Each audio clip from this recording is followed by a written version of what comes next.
So the next tease for the person we believe to be Aleister Malakai Black coming back to WWE. Lots of new cryptic imagery shown tonight in this new teaser, but something very cool was this. Of course, you got to rotate it around, and when you do, you get the number 4 and then the Roman numerals 25. So the 25th of April is when we're expecting him to return to WWE. We also got this image right at the end. Is this the first cryptic tease of actually showing Aleister Black? Maybe. There was also this as well. We had the candles all lit, but of course you saw them out first with a chair there. Is this how he delivered his Dark Father promos in WWE? Is that what this looks like to me? I don't remember it that well, but honestly, that's the first thing that came into my head. Maybe we're going to do that again. So yeah, 2 weeks' time is when we're expecting the arrival. We don't know really what's going to happen here. We don't know what the feud's going to be or anything like that. But the 25th of April teased once again tonight.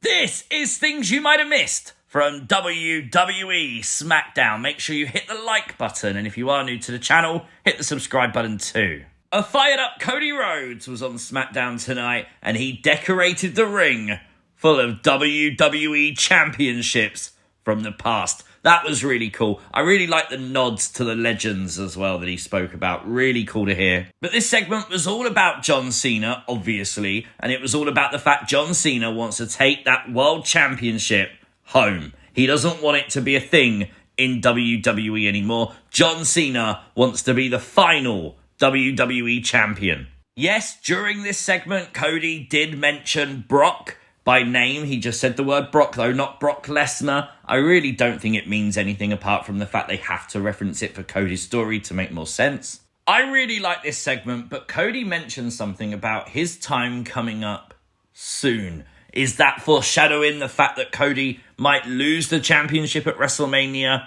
Or could Cody be moving on to bigger and better things, maybe even in Hollywood, and he knows about it, and it's happening soon? Well, next week on SmackDown, John Cena returns. This will be WrestleMania SmackDown as it shows on the graphic, and this is the night before WrestleMania Night 1. Also advertised is the Andre the Giant Battle Royal. This definitely grabbed attention though. The Rock posting onto Instagram wearing a New Japan Pro Wrestling t-shirt. Like seriously, you look at social media during the show tonight, this is all people are talking about. What kind of tease is this from the Great One? Some people think it could be like a tease that someone else is going to join The Rock. It could also be some kind of Bullet Club reference where you get like new members joining and things like that. Maybe. I'm seeing a lot of those theories on social media. Or is it just something out of his wardrobe? We just don't know. It was also revealed today who would induct the inductees into the WWE Hall of Fame. And we now know DDP will induct Lex Luger. Real shame for Lex because we know he openly said he wanted Sting. And obviously WWE and AEW would have had to reach an agreement. Presumably that didn't happen. DDP will induct Lex Luger. I'm sure Lex Luger's still very happy with that. So we started the show tonight with Randy Orton and Nick Aldis in the ring. And I really like how they did this segment. Of course, Randy Orton wanting that WrestleMania match. Nick Aldis refusing to take his eyes off the Viper after last week's RKO. And yes, Randy would issue the challenge to Nick Aldis to gear up for Mania. But it would be Solo and Tama Tonga coming out. And of course, is that meaning that Solo could be Randy's WrestleMania opponent? Honestly, I'd much prefer it to be Nick Aldis. I thought this segment tonight had legs,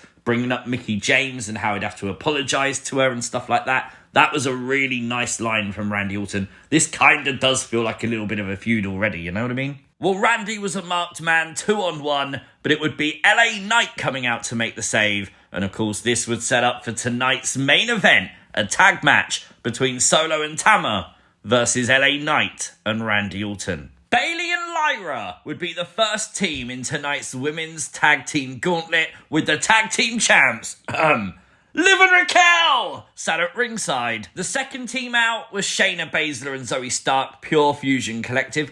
Is this the first time we've seen PFC since Sonya Deville got released? I feel like it is. I just might not be remembering an occasion they've been on Raw or something. Well, it would be Lyra and Bayley picking up the win, and then the new team of Natalya and Maxine Dupree would come out for their first tag match together, and I liked how they matched gears. I thought that was a nice little touch.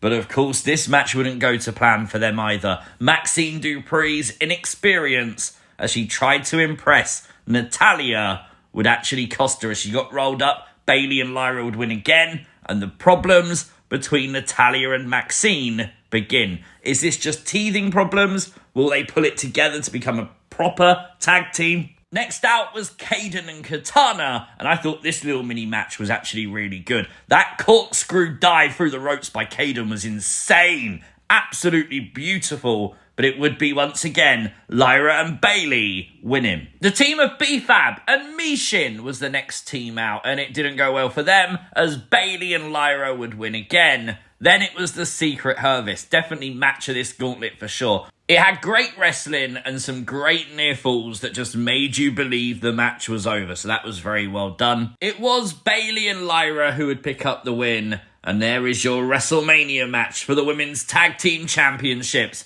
Bayley and Lyra will challenge Liv and Raquel. I won't lie, I was hoping for a little bit of a twist at the end of this match. One more team, Nikki and Alexa, but of course not to be. It does now look like Alexa Bliss is going to miss WrestleMania.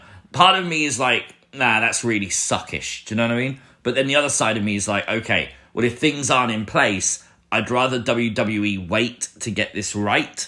But, you know, come on, we don't need an explanation now. You could have just done it and explained it after WrestleMania. Fans just want them on the show.